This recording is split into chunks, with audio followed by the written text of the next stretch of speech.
হ্যাঁ, WhatsApp my friend follower, তোমরা সবাই কেমন আছো? আমি অনেক ভালো আছি। তোমরা ভাবতে পারো আমি এত স্থায়ী করে এখন কেন কথা বলছি।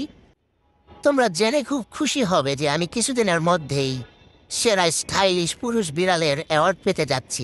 হ্যাঁ, তোমরা এখন প্রশ্ন করবে যে আমি তো মেয়েদের ড্রেস পরে থাকি, মেয়েদের এটা সেটা পরে আমি কিভাবে পুরুষ বিড়ালের অ্যাওয়ার্ড পাই? তোমরা ফ্যাশন বুঝো না, ফ্যাশন সেন্স তোমাদের কম, বুঝছো?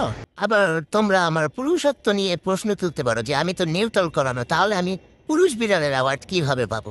আসলে কথা হচ্ছে, যারা আসল পুরুষ তারা তো বাহিরে জঙ্গলিগিরি করে বেড়ায়। হ্যাঁ, তারা সারা দেশে তাণ্ডব চালায়।